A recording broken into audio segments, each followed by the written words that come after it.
അസ്സലാമു അലൈക്കും വറഹ്മത്തുള്ളാഹി വബറകാതുഹു. ഞങ്ങളുടെ റമദാനിലേക്ക് സ്വാഗതം. വളരെ വ്യത്യസ്തമായ ഒരു സെഗ്മെൻറ്റിലേക്കാണ് നമ്മൾ പോകുന്നത്. ഇതര വിശ്വാസങ്ങളിൽ നിന്ന് ഇസ്ലാമിലേക്ക് കടന്നു വന്ന സഹോദരങ്ങളുമായി സംവദിക്കുകയാണ് നമ്മൾ ഈ സെഷനിൽ. ഇസ്ലാമിലേക്ക് വരുന്നതിന് മുൻപും അതിന് ശേഷവും ഉള്ള റമദാനിൻ്റെ അനുഭവങ്ങളാണ് ഇവിടെ പങ്കുവയ്ക്കപ്പെടുന്നത്. ആദ്യമായി ഒരു ദമ്പതികളെ തന്നെയാണ് നമുക്ക് കിട്ടിയിരിക്കുന്നത്.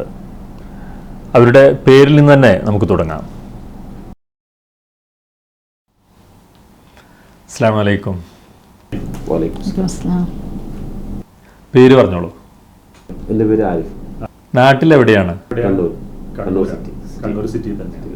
എത്ര വർഷമായിട്ട് UAE ജോലി ചെയ്യുന്നുണ്ട്? ഞാനിവിടെ 23 വർഷം. അപ്പോൾ താങ്കളുടെ ഭാര്യ ഇസ്ലാമിലേക്ക് കടന്നു വന്നയാളാണ്. ഖുർആൻ്റെ ഭാഷയിൽ പറഞ്ഞാൽ ഇണ. താങ്കളുടെ ഇണ ഇസ്ലാമിലേക്ക് കടന്നു വന്നയാളാണ്. എത്ര വർഷമായിട്ട് അവർ മുസ്ലിമാണ്? 19 വർഷം. 19 വർഷമായിട്ട്. ഇനി സഹോദരി പേര് പറഞ്ഞോളൂ. പേര് ഫാത്തിമ. ഫാത്തിമ. നബി സല്ലല്ലാഹു അലൈഹി വസല്ലമയുടെ മകളുടെ പേരാണ് ഫാത്തിമ എന്നത്. ലോകം മുഴുവൻ ആദരിക്കുന്ന വനിതയുടെ പേരാണ്. അൽഹംദുലില്ലാഹ്. എവിടെയാണ് സഹോദരിയുടെ സ്വദേശം? നാട്ടിൽ പഠിച്ചതും വളർന്നതൊക്കെ കോഴിക്കോടാണ്. ഇപ്പം സെറ്റിലായിരിക്കുന്നത് കണ്ണൂരാണ്. ഹസ്ബൻഡ് കണ്ണൂർ. ഇപ്പോഴത്തെ പേര് അൽഹംദുലില്ലാഹ് വളരെ നല്ല പേരാണ് ഫാത്തിമ. അതുപോലെ തന്നെ നമുക്ക് അറിയാൻ ആഗ്രഹമുണ്ട്, ഇസ്ലാമിനെ ആശ്ലേഷിക്കുന്നതിന് മുൻപ് എന്തായിരുന്നു പേര്? റീത്ത ജോസഫ്. മൊത്തത്തിൽ റമദാനോടുള്ള സമീപനം എങ്ങനെയായിരുന്നു ഇസ്ലാമിലേക്ക് കടന്നു വരുന്നതിന് മുൻപ്? ഇസ്ലാമിന് മുമ്പ് എന്ന് പറയുമ്പോൾ എനിക്ക് ഇസ്ലാം മതത്തെക്കുറിച്ചും മുസ്ലിം സഹോദരങ്ങളെക്കുറിച്ചും വളരെ മോശമായ ഒരു കാഴ്ചപ്പാടായിരുന്നു എനിക്കുണ്ടായിരുന്നത്. അതുകൊണ്ട് റമദാനെ പറ്റിയോ അല്ലെങ്കിൽ അവരുടെ ആചാരാനുഷ്ഠാനങ്ങളെ പറ്റിയോ വ്യക്തമായ ഒരു ധാരണ എനിക്കില്ലായിരുന്നു. എൻ്റെ കാഴ്ചപ്പാടിൽ പകൽ മുഴുവൻ ഉമിനീര് പോലും ഇറക്കാതെ നോമ്പനുഷ്ഠിക്കുകയും സൂര്യാസ്തമിച്ച ശേഷം ബാങ്ക് കൊടുത്ത ശേഷം വിഭവസമൃദ്ധമായ ഭക്ഷണങ്ങൾ നേരം പുലരുവോളം കഴിക്കുക എന്നൊരു കാഴ്ചപ്പാടായിരുന്നു എനിക്കുണ്ടായിരുന്നത്. എൻ്റെ ബ്രദറിൻ്റെ ഫ്രണ്ട്സൊക്കെ ഭൂരിഭാഗം മുസ്ലിമായിരുന്നു. അപ്പോൾ ഏട്ടനവിടെ അവരവിടെ നോമ്പിൻ്റെ സമയത്ത് ഏട്ടനവിടെ പോയിട്ട് ഭക്ഷണമൊക്കെ കഴിച്ചിട്ട് വരുമ്പോൾ എൻ്റെ നോമ്പ് എന്ന് പറയുമ്പോൾ എൻ്റെ വിചാരം മുഴുവൻ ഭക്ഷണം മാത്രമാണ്. ഭക്ഷണം കഴിക്കൽ, കുറേ വിഭവങ്ങൾ ഉണ്ടാക്കുക, ഭക്ഷണം കഴിക്കുക, ഈ ഒരു കാഴ്ചപ്പാടായിരുന്നു എനിക്കുണ്ടായിരുന്നത്. അതായിരുന്നു എനിക്കുണ്ടായത്. എനിക്ക് മറ്റ് ഒന്നും കാരണം ഇസ്ലാം മതത്തെപ്പറ്റി വളരെ മോശമായ അഭിപ്രായം ഉള്ളത് കൊണ്ട് തന്നെ ആ മതത്തെപ്പറ്റി അറിയാനോ മനസ്സിലാക്കാനോ ഞാൻ ശ്രമിച്ചിരുന്നില്ല, ധാരണയും ഇല്ലായിരുന്നു. അപ്പോൾ ഫാത്തിമ എങ്ങനെയാണ് ഇസ്ലാമിനെ കുറിച്ച് പഠിക്കാൻ തുടങ്ങിയത്? അന്ന് യഥാർത്ഥത്തിൽ പഠിച്ചുകൊണ്ടിരിക്കുന്ന സമയത്ത് കിമ്മ് ആണ് ഒരു പഠിക്കുന്നൊരു ഭാഗമാണ്, കേരള ഇസ്ലാമിക് മിഷൻ പഠിക്കൊണ്ട്. അപ്പോൾ അന്ന് അവരുടെ അടുത്ത് കൊടുക്കുന്ന ബുക്കുകളിലൊന്നും ബുക്ക് വായിക്കുക അതുള്ളൂ. ഇതിലൊന്നും ഈ സാധാരണ ഇതിൽ ഇപ്പോഴും ഉള്ള ബുക്കുകളിലൊന്നും തന്നെ ഈ പുതിയ ഒരു നോൺ മുസ്ലിംസിൻ്റെ അടുത്ത് പോകുന്ന ബുക്കുകളിലൊന്നും ഈ നോമ്പിനെ കുറിച്ചിട്ടോ റമദാനെ കുറിച്ചിട്ടോ നമസ്കാരെ കുറിച്ചോ പുതിയ ഇല്ല. സാധാരണ ഒരു വിശ്വാസപരമായ കാര്യങ്ങൾ അല്ലെങ്കിൽ മറ്റുള്ള കാര്യങ്ങളെ കുറിച്ചിട്ട് മാത്രമേ പുതിയ, അത് മാത്രമേ അതിൽ വിഷയം ഉൾക്കൊള്ളിച്ചിട്ടുള്ളൂ, അത് മാത്രമേ ആൾ ചിന്തിക്കുകയും ചെയ്യുള്ളൂ. അതാണ് അവസ്ഥ. ലഘുലേഖയൊക്കെ അയച്ചു തന്നിട്ടുണ്ടായിരുന്നു. അപ്പോൾ അവർ ലഘുലേഖ അയച്ചു തരുമ്പോൾ ഞാൻ അത് ജസ്റ്റ് ഒന്ന് വായിച്ചു പോകാന്നല്ലാണ്ട് ഞാൻ അത്ര കാര്യമായിട്ട് ശ്രദ്ധിച്ചില്ലായിരുന്നു. അവരവരെ മതത്തെക്കുറിച്ച് പറയുന്നു എന്നൊരു ധാരണ എനിക്ക് ഉണ്ടായിട്ടുള്ളൂ. ഉച്ചത്തോട് കൂടിയിട്ടാണ് ഉണ്ടായിരുന്നത് എനിക്ക്. അതുകൊണ്ട് പിന്നെ കൂട്ടുകാരികളുടെ അടുത്തുനിന്ന് പോലും അങ്ങനെ ഒരു ഇല്ല. ഇസ്ലാമിലേക്ക് വന്നതിന് ശേഷം ഉള്ള ആദ്യത്തെ നോമ്പിൻ്റെ അനുഭവം എങ്ങനെയായിരുന്നു? 19 വർഷം മുൻപുള്ള കാര്യമാണെങ്കിൽ പോലും ആദ്യത്തെ അനുഭവം എന്ന് പറയാൻ പറ്റുമോ? നോമ്പിനെ കുറിച്ച് നോമ്പ് ഞാൻ ആദ്യമായിട്ട് എടുത്തത് തർബിയത്തുൽ ഇസ്ലാം, കോഴിക്കോടിലെ മുഗദാറുള്ള തർബിയത്തുൽ ഇസ്ലാം, അവിടെ ഞാൻ പഠിക്കാൻ പോയിട്ടുണ്ടായിരുന്നു. അവിടെ വെച്ചായിരുന്നു എടുത്തത്. ശരിക്കും പറഞ്ഞാൽ ഇസ്ലാമിലേക്ക് വന്ന ശേഷമാണ് നോമ്പിൻ്റെ ചൈതന്യം എന്താണെന്ന് ശരിക്കും ഞാൻ മനസ്സിലാക്കിയതും അനുഭവിച്ചറിഞ്ഞതും പഠിച്ചതും കൂടുതലായിട്ട് അറിഞ്ഞതും. അതിനു മുമ്പ് ഇസ്ലാമിനെ പറ്റി പഠിക്കുമ്പോഴും നോമ്പ് ഞാൻ അങ്ങനെ അത്ര എൻ്റെ ശ്രദ്ധയിൽ പോയിട്ടില്ല.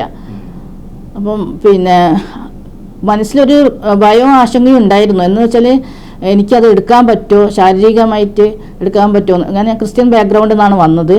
അപ്പോൾ ക്രിസ്ത്യാനിലുള്ളപ്പോഴും ഞാൻ നോമ്പ് അനുഷ്ഠിച്ചിരുന്നു. ആഴ്ചക്കൊരിക്കൽ നോമ്പ് എടുക്കാറുണ്ടായിരുന്നു. പക്ഷേ അപ്പോഴത്തെ നോമ്പ് എന്ന് പറഞ്ഞാൽ 40 നോമ്പ് 50 നോമ്പൊക്കെ ഉണ്ട് ക്രിസ്ത്യനിൽ. അപ്പം അത് ഇറച്ചി മീൻ ഒഴിവാക്കിയിട്ടുള്ള നോമ്പ്. പിന്നെ ആഴ്ചക്കൊരിക്കൽ ഞാൻ എടുക്കാറുള്ള നോമ്പ് എടുത്താലും ഇടയ്ക്ക് വെള്ളമോ ജ്യൂസോ അങ്ങനെ എന്തെങ്കിലും കഴിക്കുമായിരുന്നു. ചില സമയത്ത് വീട്ടിൽ നല്ല ഫുഡൊക്കെ ഉണ്ടാക്കിയാലും നോമ്പ് ഒഴിവാക്കിയ കേസുണ്ട്.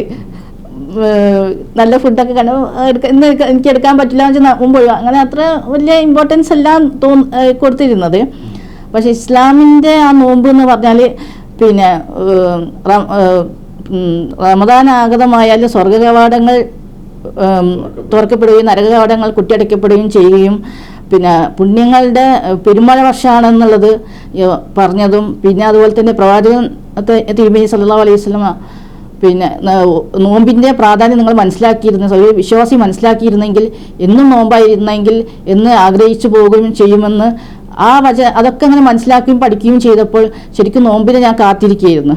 നോമ്പ് എങ്ങനെയാണെന്ന് ഒന്ന് സന്തോഷം ആകാംക്ഷയായിരുന്നു. പക്ഷെ അതേ സമയം തന്നെ എനിക്ക് ഭയം ഉണ്ടായിരുന്നു. ഈ 30 നോമ്പ് എനിക്ക് എടുക്കാൻ പറ്റുമോ, വെള്ളം പോലും കുടിക്കാതെ എനിക്ക് ഇങ്ങനെ ചെയ്യാൻ പറ്റുന്ന ഒരു പേടി ഉണ്ടായിരുന്നു. പക്ഷേ ചെറിയ മക്കൾ പോലും നോമ്പ് എടുക്കുകയും അവരെ കൊണ്ട് നോമ്പ് അനുഷ്ഠിപ്പിക്കുകയും ചെയ്യുന്ന കണ്ടപ്പോൾ ഭയങ്കര അത്ഭുതമാണ് തോന്നിയത്. പിന്നെ അതിൻ്റെ ആന്തരിക സത്ത ഉൾക്കൊണ്ട് അത് എടുക്കാൻ തുടങ്ങിയപ്പോൾ എന്താണ് പറഞ്ഞറിയിക്കാനാത്തൊരു അനുഭവമായിരുന്നു ഇത്. ഇസ്ലാമിലെ വ്രതാനുഷ്ഠാനവുമായിട്ട് യാതൊരു ബന്ധവുമില്ലാത്ത ഒരാൾ കുടിനീര് പോലും ദാഹജലം പോലും കഴിക്കാതെ അനുഷ്ഠിക്കേണ്ട ഒരനുഷ്ഠാനം. അങ്ങനെ ചെയ്യുമ്പോൾ ശാരീരികമായിട്ടും മാനസികമായിട്ടും ഒരുപാട് പ്രയാസങ്ങളുണ്ടാവും. പ്രത്യേകിച്ച് ശാരീരികമായിട്ട് ആ അനുഭവം ഒന്ന് പങ്കുവെക്കാൻ പറ്റുമോ? മാനസികമായ ശാരീരം നല്ല സുഖമായിരുന്നു. ആ അള്ളാഹു കാരുണ്യവാനാണല്ലോ ശരിക്കും അനുഭവിച്ചറിയാണ്. കാരണം ഇപ്പോഴും തന്നെ ഇപ്പോൾ ഈ ഏറ്റവും ദൈർഘ്യമേറിയ പകലുകളാണ് ഇപ്പോൾ കടന്നു പോകുന്നത് പറഞ്ഞിട്ട് പലരും ആശങ്കപ്പെട്ടിരുന്നു. ഈ ചൂടിൻ്റെ സമയത്ത് എങ്ങനെയാണ് നമുക്ക് നോമ്പെടുക്കാൻ പറ്റുക? പക്ഷേ നമുക്ക് പ്രയാസം അനുഭവപ്പെടുന്നില്ല. അപ്പോൾ അള്ളാഹു കാരുണ്യവാനാണെന്ന് ശരിക്കും അനുഭവിച്ചറിയുക ചെയ്യുന്നത്. ശരിക്കും അത് അനുഭവിച്ചറിയുകയായിരുന്നു. അപ്പോൾ കൂടെ ഉണ്ടായിരുന്നവർ ചിലരൊക്കെ പറഞ്ഞു 1-2 ദിവസം കഴിയുമ്പോൾ നീ ഭയങ്കര ടയർഡാവാൻ തുടങ്ങുന്നു. പക്ഷേ എനിക്കങ്ങനെ തോന്നിയിട്ടില്ല. എനിക്ക് ഭയങ്കര ആവേശമായിരുന്നു. ഇസ്ലാമിലെ വ്രതാനുഷ്ഠാനത്തിൻ്റെ ആരോഗ്യവശത്തെക്കുറിച്ച് ആലോചിച്ചിട്ടുണ്ടോ? അതൊക്കെ പിന്നീടാണ് മനസ്സിലാക്കിയത്. ആവേശം കാരണം ഞാൻ ചെറുപ്പം മുതലേ ഭയങ്കര ഭക്തിയുള്ള ഒരു കൂട്ടത്തിലായിരുന്നു. ചുറ്റുപാട് കാരണം എനിക്ക് ഭക്തിയെ പറ്റി പറയുമ്പോൾ എനിക്ക് എൻ്റെ അമ്മയെക്കുറിച്ച് പറയാതിരിക്കാനാവില്ല. കാരണം ഞാൻ ചെറുപ്പം മുതൽ ഓർമ്മ വെച്ച നാൾ മുതലേ ഞാൻ കണ്ടു വന്നത് ഒരു കുട്ടിയുടെ പാഠശാല എന്ന് പറഞ്ഞാൽ ആദ്യം മാതാവാണെന്നാണ് പറയുന്നത്. അത് എന്നെ സംബന്ധിച്ച് അക്ഷരം പ്രതി ശരിയാണ്. കാരണം ഭക്തിയുടെ കാര്യത്തിലൊക്കെ പറയുകയാണെങ്കിൽ കാരണം അമ്മ പിന്നെ 2:30-3 മണിക്ക് എണീച്ചാണ് പുലർച്ചെ കാണാറ് ഞാൻ. അമ്മയോട് ചോദിക്കുമ്പോൾ അമ്മ പറയാം പിന്നെ പക്ഷികളും മൃഗങ്ങളെല്ലാം പിന്നെ ദൈവത്തോട് വരം ചോദിക്കുന്നതിന് മുമ്പ് നമ്മൾ മനുഷ്യരാണ് ആദ്യം ദൈവത്തോട് ചോദിക്കേണ്ടത്. അതുപോലെ തന്നെ മനുഷ്യരോട് കരുണ കാണിക്കാനും ഉള്ളതിൽ നിന്ന് കൊടുക്കാനും അങ്ങനെ ചെറുപ്പം മുതലേ ആ ഒരു ഭക്തിയുടെ ഒരു അടിസ്ഥാനം ഇട്ടത് അമ്മയാണ്. അപ്പോൾ ഇസ്ലാമിലേക്ക് അത് പ്രവേശിച്ചപ്പോൾ എനിക്കത് കൂടുതൽ പ്രയോജനപ്പെടുകയാണ് ചെയ്തത്. തഹജ്ജുദിന്റെ സമയമാണ് അമ്മ എണീച്ച് പ്രാർത്ഥിക്കാറ്. റമദാൻ കാലത്ത് സാധാരണ ജീവിതത്തിൻ്റെ എതിരെയാണ് നമ്മൾ സഞ്ചരിച്ചുകൊണ്ടിരിക്കുന്നത്. ഭക്ഷണം കഴിക്കണം എന്നാഗ്രഹിക്കുന്ന സമയത്ത് കഴിക്കാതിരിക്കുകയും തീരെ ഭക്ഷണം കഴിക്കണ്ട എന്ന് വരുന്ന സമയത്ത് ഭക്ഷണം കഴിക്കുകയും ചെയ്യുന്നൊരവസ്ഥ. അതായത് ഇപ്പോൾ അത്താഴത്തിനൊക്കെ എഴുന്നേൽക്ക് 3 മണിക്കൊക്കെ എഴുന്നേൽറ്റ് ഭക്ഷണം കഴിക്കേണ്ടി വരുന്നുണ്ട്. അപ്പോൾ സാധാരണഗതിയിൽ ഒരാളും ഭക്ഷണം കഴിക്കേണ്ടാത്ത ഒരു സമയമാണത്. പിന്നെ പകൽ മുഴുവൻ ഭക്ഷണം കഴിക്കേണ്ട സമയത്ത് നമ്മൾ കഴിക്കാതിരിക്കുകയും ചെയ്യുന്നു. അതിനെക്കുറിച്ച് എന്താണ് പറയാനുള്ളത്? പ്രയാസമായിട്ട് അനുഭവപ്പെട്ടിരുന്നോ? ഇല്ല, പ്രയാസം എനിക്ക് തോന്നിയിട്ടില്ല. കാരണം ഞാൻ പറഞ്ഞില്ല, എനിക്ക് ഭയങ്കര അനുഭൂതി ഭക്തിയും ഉള്ളതുകൊണ്ട്. പിന്നെ നോമ്പ് എന്ന് പറയുമ്പോൾ അള്ളാഹുവിന് കീഴ്പ്പെടലാണല്ലോ. പിന്നെ അവൻ്റെ അനുസരണം. ഒരു മനുഷ്യൻ അഭിമാനിയാണ്. കാരണം ഒരു മനുഷ്യനോട് നിങ്ങൾ തിന്നരുത്, കുടിക്കരുത്, ഭോഗിക്കരുത്, അത് ചെയ്യരുത്, ഇത് ചെയ്യരുത് പറയുമ്പോൾ ഒരു സ്വാതന്ത്ര്യ ചിന്താഗതിയുള്ള ഒരു മനുഷ്യൻ അതനുസരിക്കാൻ തയ്യാറാവില്ല. പിന്നെ അവരതിന് എതിരായിട്ട് പ്രവർത്തിക്കാനും ഒക്കെ തയ്യാറാവുള്ളൂ. പക്ഷെ ദൈവത്തിന് മാത്രമേ നീ അത് ചെയ്യരുത് പറഞ്ഞ് പറയാനുള്ള അധികാരമുള്ളൂ. അതാണ് ശരി. ദൈവത്തിന് മാത്രമേ ഉള്ളൂ. അപ്പം ഒരു കീഴ്പ്പെടലാണ്. നമ്മളത് ചെയ്യരുത്. അത് ഒരു മനുഷ്യൻ ശരീരം ക്ഷീണിപ്പിക്കാനോ അല്ലെങ്കിൽ പിന്നെ പട്ടിണി കിടക്കാനോ ഒരിക്കലും അള്ളാഹു ആഗ്രഹിക്കുകയില്ല. പക്ഷെ അതിലൂടെ ആത്മസംസ്കരണം ചെയ്യാനാണ് നോമ്പ് എന്ന് മനസ്സിലാക്കുന്നത്. കാരണം ആത്മസംസ്കാരത്തിലൂടെ ജീവിതത്തിലെ നന്മയുടെ വിജയം നേടാൻ ആത്മസംസ്കരണം വഴി മാത്രമേ കഴിയുള്ളൂ.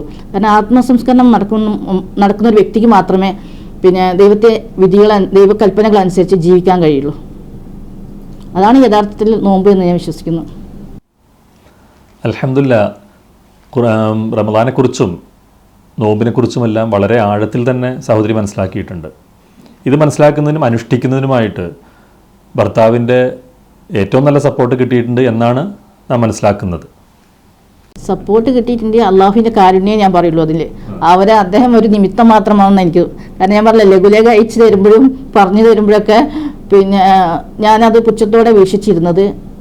പിന്നെ ഈ നമുക്ക് സത്യം മനസ്സിലാക്കിയിട്ടും ഈ അൽബക്കറിൽ തന്നെ പറയുന്നുണ്ട്, നമ്മൾ സത്യം മനസ്സിലാക്കിയിട്ട് ചിലർക്ക് ഹൃദയത്തെ താഴിട്ട് പൂട്ടിയിരിക്കുന്നു, പിന്നെ ചെവി ബധിരമായിരിക്കുന്നു. ചില സത്യങ്ങൾ മനസ്സിലാക്കി കൊടുത്താലും പറഞ്ഞു കൊടുത്താലും ഉൾക്കൊള്ളാൻ ചിലർക്ക് കഴിയുന്നില്ല. അത് അള്ളാഹുവിൻ്റെ കാരുണ്യം കൊണ്ട് മാത്രമേ കഴിയുള്ളൂ.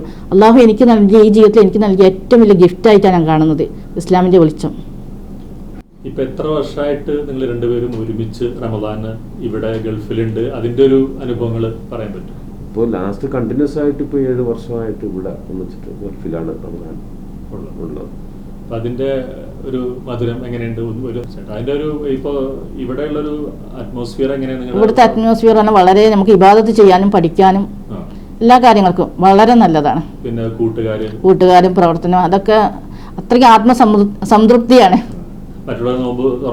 ഉറപ്പിക്കാനും ജനസേവന കാര്യത്തിലായാലും എന്ത് കാര്യത്തിലായാലും ഇവിടുത്തെ നോമ്പ്, ഗൾഫിലെ നോമ്പ് വളരെ നല്ലതായിട്ട് അനുഭവപ്പെട്ടത്. കാലാവസ്ഥയൊന്നും ഒരു പ്രയാസമാണ്. നാട്ടിൽ ഇപ്പോൾ മഴക്കാലമാണ്, വളരെ ചെറിയ സമയം കമ്പയർ ചെയ്യുമ്പോൾ ഇവിടുത്തെ കുറച്ച് സമയം മണിക്കൂറുകളിൽ നാട്ടിൽ നോമ്പുണ്ട്. ഇവിടെ നല്ല 15 മണിക്കൂറിന് മേൽ നോമ്പുണ്ട്. ഇല്ല, പ്രയാസങ്ങൾ തോന്നിയിട്ടില്ല. പഠിച്ചു അൽഹംദുലില്ലാ ഉണ്ടായിട്ടില്ല അതുവരെ.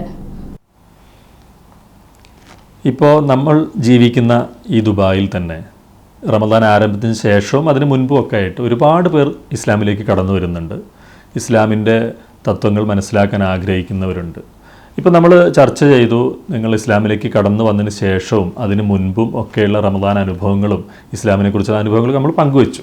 ഈ അനുഭവങ്ങളിൽ നിന്നുകൊണ്ട് ഇനി കടന്നു വരാൻ ആഗ്രഹിക്കുന്നവർക്കും പഠിക്കാൻ ആഗ്രഹിക്കുന്നവർക്കും കൊടുക്കാനുള്ള സന്ദേശം എന്താണ്?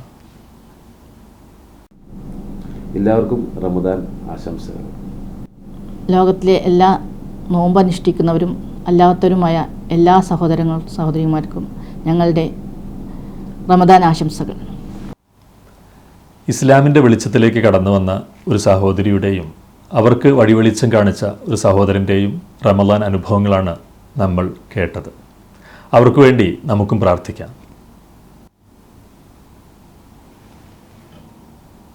അടുത്ത ഭാഗത്തിൽ മറ്റൊരു സഹോദരൻ്റെ അല്ലെങ്കിൽ സഹോദരിയുടെ റമദാൻ അനുഭവങ്ങളുമായി നമുക്ക് വീണ്ടും കണ്ടുമുട്ടാം. പരിശുദ്ധ ഖുർആനിൽ അള്ളാഹു നമ്മോട് പറയുന്നു, സത്യവിശ്വാസികളെ, നിങ്ങൾക്ക് വ്രതം നിർബന്ധമാക്കിയിരിക്കുന്നു, മുൻകഴിഞ്ഞ തലമുറകൾക്ക് നിർബന്ധമാക്കിയതുപോലെ. എന്തിനെന്നാൽ നിങ്ങൾ തഖ്വയുള്ളവരാകാൻ വേണ്ടി, അഥവാ സൂക്ഷ്മതയുള്ളവരാകാൻ വേണ്ടി. അത്തരം സൂക്ഷ്മാലുക്കളിൽ അള്ളാഹു നമ്മളെയും ഉൾപ്പെടുത്തി അനുഗ്രഹിക്കുമാറാകട്ടെ. അസ്സലാമു അലൈക്കും വറഹ്മത്തുള്ളാഹി വബറകാതുഹു.